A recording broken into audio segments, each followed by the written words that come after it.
Good morning again, everyone. We are about to start the program. Welcome to the Economic Progress Institute 12th Annual Policy and Budget Conference, a conference of hope. Thank you. Yes. This is a conference of hope, igniting the dream of economic justice in Rhode Island. My name is Weayonnoh Nelson-Davies, and I am the Executive Director of the Economic Progress Institute. Thanks to all of you for being here today. As we gather in this space, I would like to invite a member of the Narragansett Tribe and the Assistant Director of the Tomaquag Museum, my Rhode Island Foundation Equity Leadership Initiative core host sister, Silvermoon LaRose, to start us off with a land acknowledgement.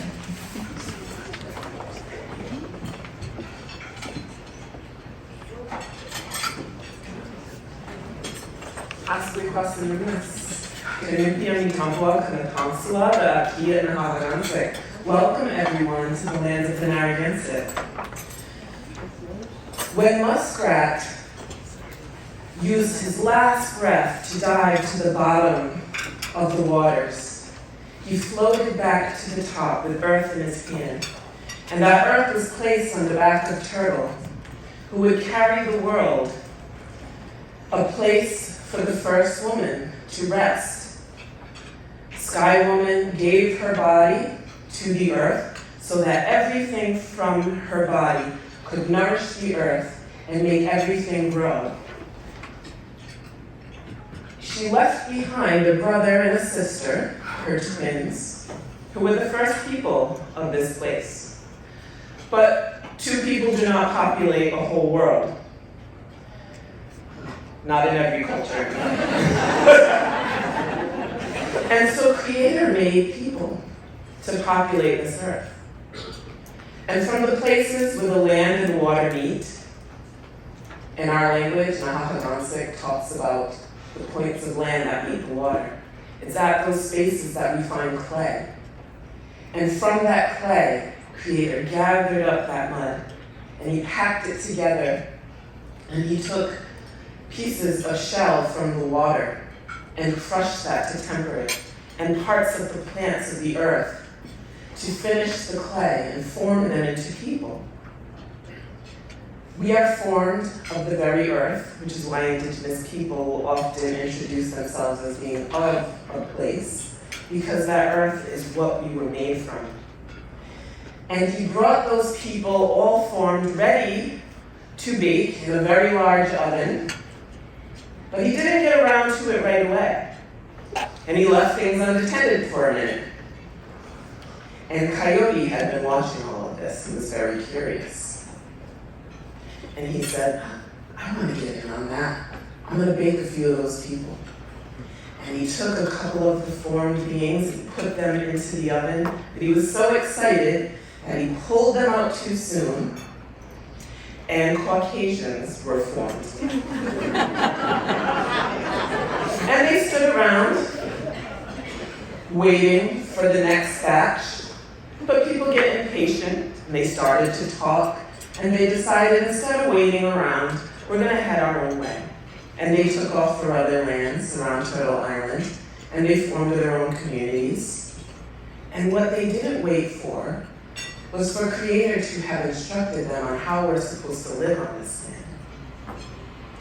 And Coyote got back to work baking, and he put in another batch. And this time he wanted to wait longer to make sure that they were going to be perfect. And he kept them in for a long time. And when they came out beautifully brown,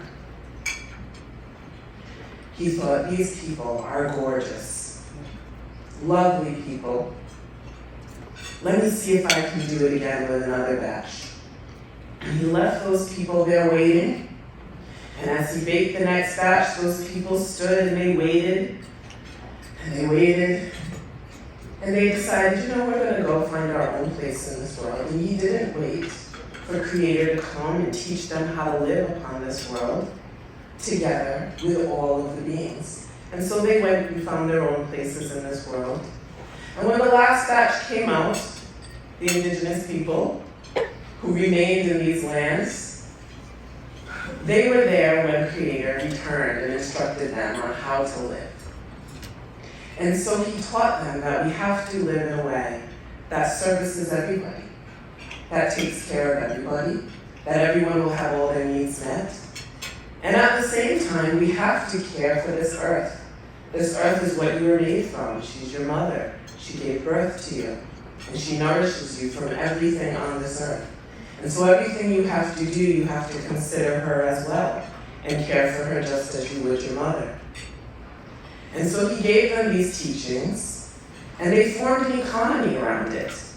An economy that never took too much and always gave back and made sure that it cared for everyone. But when others came to this land, they returned without that knowledge, and they changed things here. And it became difficult for us to survive within our homelands. And we have become homeless in our homelands. So our dream for economic progress is for us to be able to continue to exist upon these lands in a good way, in a way that Creator instructed us to do. That's always giving back to the land and giving to each other and caring for everyone. And I think that's possible. And that's our dream. So I leave that dream with you today as you discuss many good ideas for Rhode Island and how we're going to move forward as a united people, because that's the way Creator had intended it from the very beginning. Thank you very much.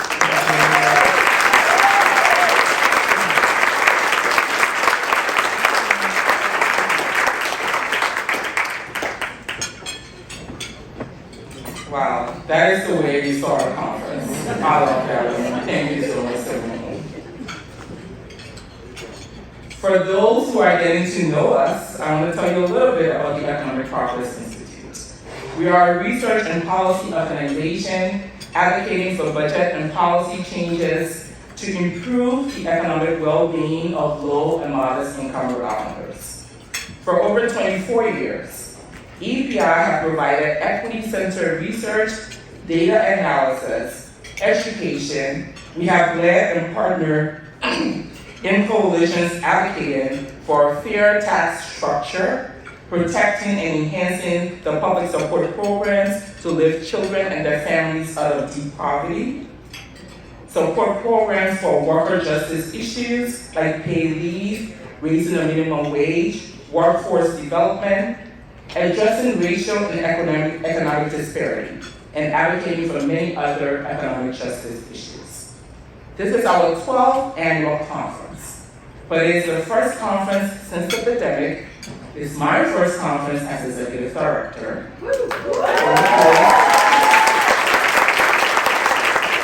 And it's the first for most of the members of our growing team. I'm going to recognize them later, but give it up for this amazing group of people.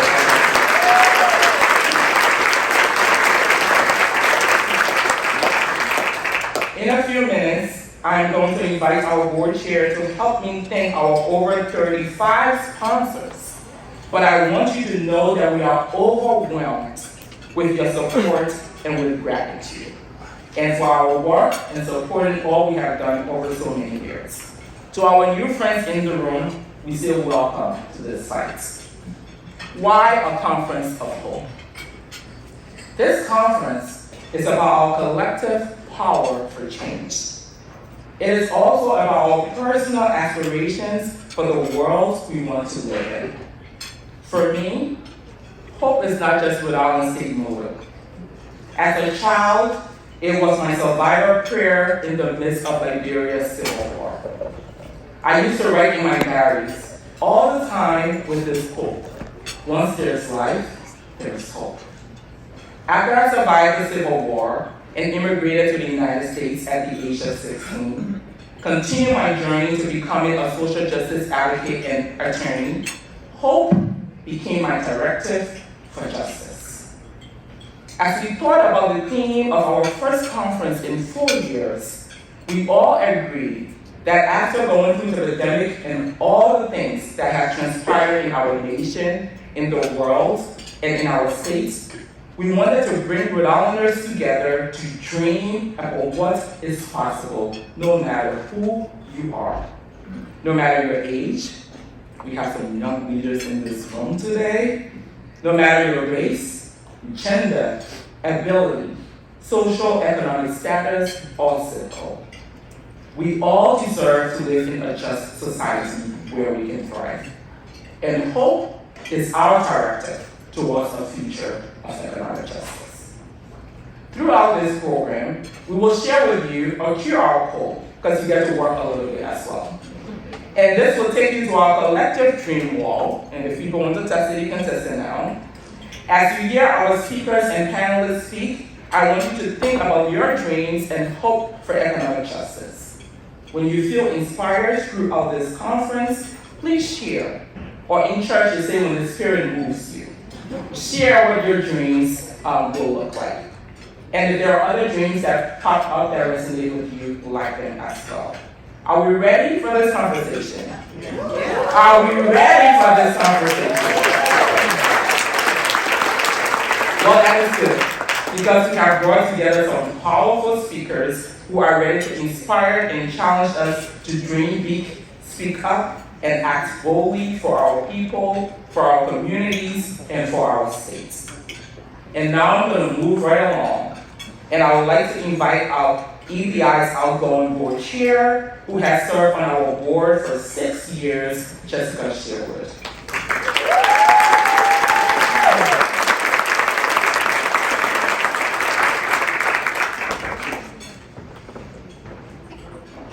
Thank you, Weayonnoh, and welcome everybody. It's great to be here with you all this morning. And as Weayonnoh said, I'm Jessica Sherwood, outgoing board chair of EPI. I've been honored to serve on the board for 6 years. I want to thank my fellow board members for being here this morning, but I'm nervous about missing someone, so stand up and wave if you don't hear your name, and stand up and wave if you do hear your name. Geraldine Barclay King, she could be stacking the table. Jill Beckwith, Paula Hodges, Dwayne Keys, there he is. Ana Cano Morales, there she is. And Linda Shaw, and there she is. And stand up if I didn't recognize. All of us on the board are so proud.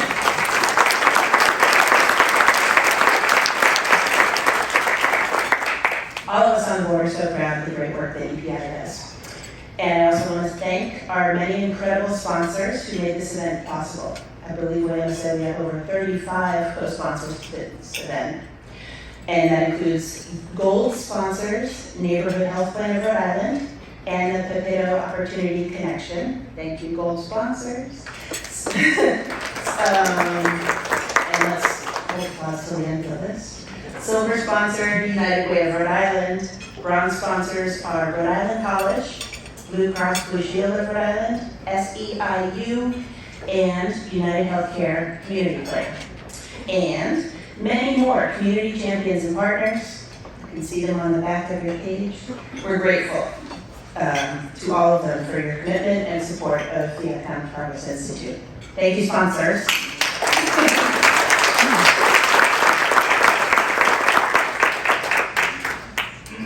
My dream for economic justice in Rhode Island is when kids born in any and every zip code in the state have truly equal opportunities to grow, learn, and thrive. And that's become, a handy, quick explainer, the zip code thing. But our current unequal opportunities throughout the state have the weight of history behind them. And that needs active disruption. For instance, we need to check if and how our annual state budget is allowing inertia or building equity. And the good news is that EPI is doing that, and I'm so pleased. If you are able to, please consider joining me and the rest of the board in making a contribution in support of the Economic Progress Institute. Once again, welcome, and I look forward to sharing today's experience with you.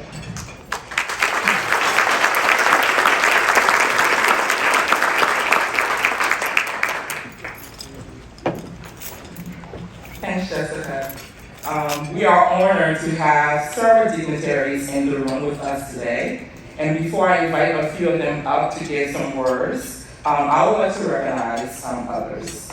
Rhode Island State General Assembly members, we have Senator Pam Gloria, and I know people are spread out, Senator Tiara Mack, Senator Linda Ufusa, Senator Melissa Murray, Senator Sandra Connell.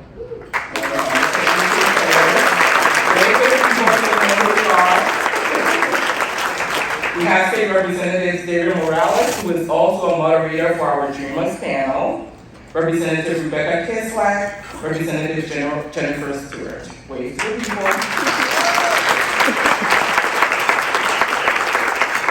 And I'm really excited to have a full team from the Providence City Council, the President Rachel Miller, and other council members.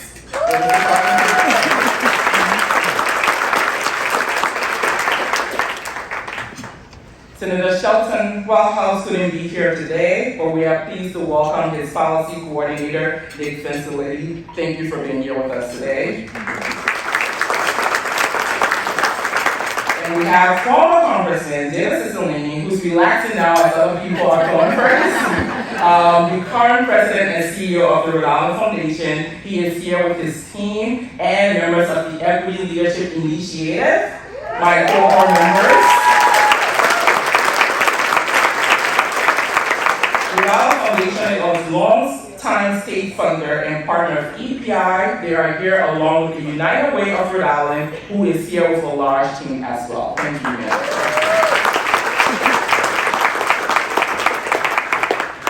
And now I would like to invite out a few state leaders to give us some brief remarks. First, I would like to invite out the Democratic Caucus Chair, Representative Grace Diaz, who is here representing the Speaker of the House, who could not be here today.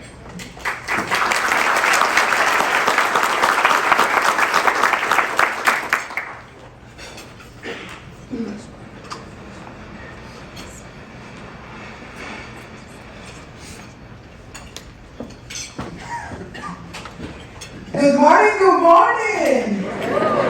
I need that energy in the room today. Before I give you my remarks, I was checking in Google today, what does it mean Weayonnoh? The name of the director. And I find out that your name means expertise, good person, and charming. So she accomplished all those three things.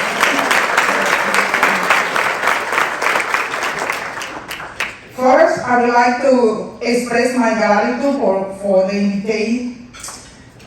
invitation to speak here today on behalf of the Speaker of the House, Joseph Chikarchi, and the entire House of Representatives. As a rule, when we go to events representing the House, to introduce the members that are participating here. Even though they were mentioned, I will be punished if I don't do that again. So please help me to welcome Rebecca Kislak. Where are you, Rebecca? Thank you. State Rep David Morales. Chairwoman Camila Bella Wilkinson, powerful woman in the House. And Jennifer Stewart, Rep Stewart, where are you? I didn't see you today. It's not here yet? Okay. It is true honor to stand among so many Rhode Islanders who are committed to bringing economic justice to this state. Something that has been a long time goal of mine. As well all know, and I'm sure many speakers today will remind us, economic justice is the belief that economy will be more successful if it is fair and available for everybody. I will let other speakers today talking more about that, but common sense alone tells us that is the truth. That is why, with the support of the Speaker and many members of the House, we have worked diligently for years to bring justice and equity to child care and early education. See, you know me, you know that child care is my motto, my energy, my gas every day when I go to the house. When we invest in our children, it has a ripple effect throughout our state and our entire society. It leads to state families with parents who can provide more for their children, and stable families lead to a stable economy. Last year, we made historic investment in children and youth, including important policies and programs for children and families that will increase access and equity to education, child care, health care, and mental health. While we have made great strides in increasing access to high-quality child care and pre-K, much more need to be done, and we agree on that, right? To ensure that all Rhode Islanders, children and families can take advantage of those critical early learning resources. We must continue to advocate for high-quality early education because investing in our children is literally investing in our future. The impact those educators have in our youngest citizens will follow them throughout their lives and serve as the foundation for everything else we are looking to accomplish. Income equality by gender and race, equal opportunity for employment and credit, and encouraging all members of society to reach their full potential. I must stand.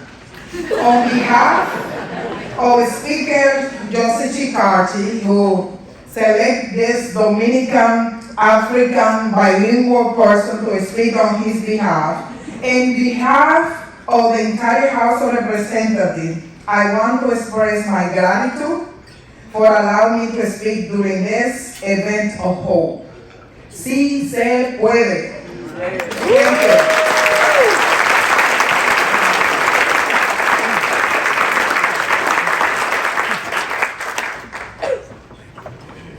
Thank you, Representative Diaz. Right from the Star Coalition, love working with you at our legislative champion. I would now like to invite up the Deputy Senate Majority Leader to give some words, and it's Valerie Lawson.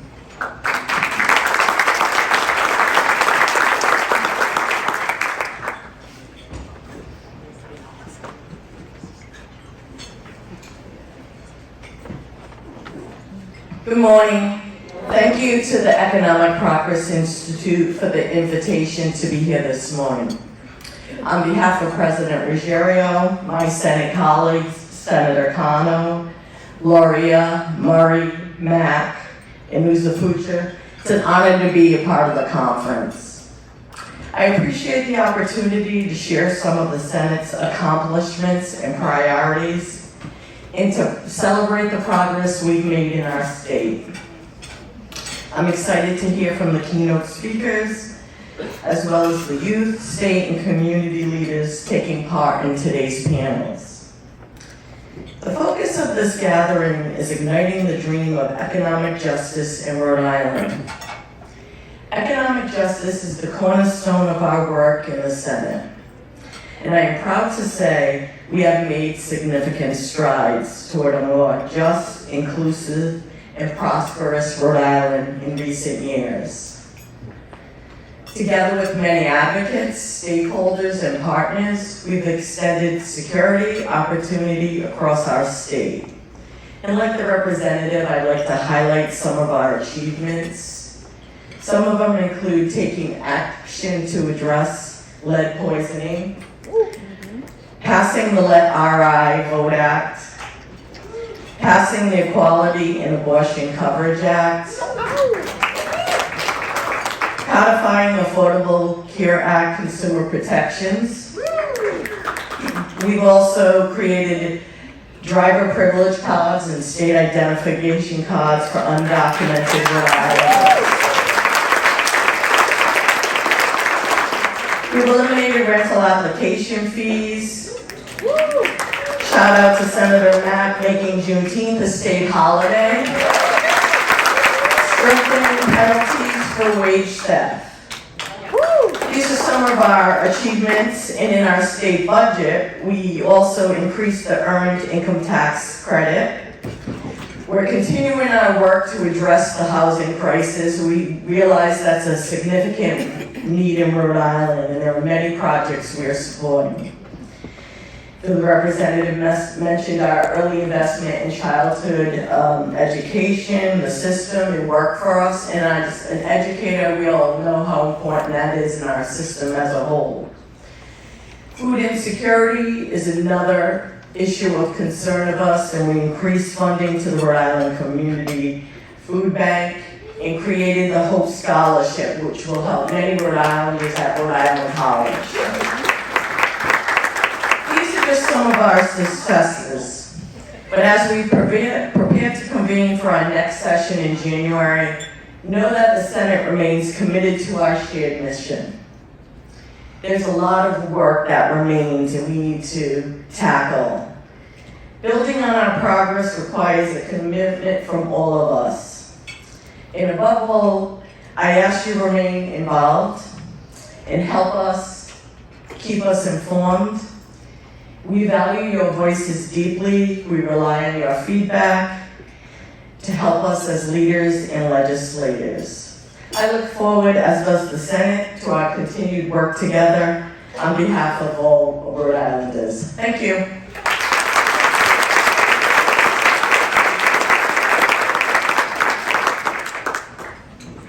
Thank you, and EPI will look forward to working together with you. We're getting ready.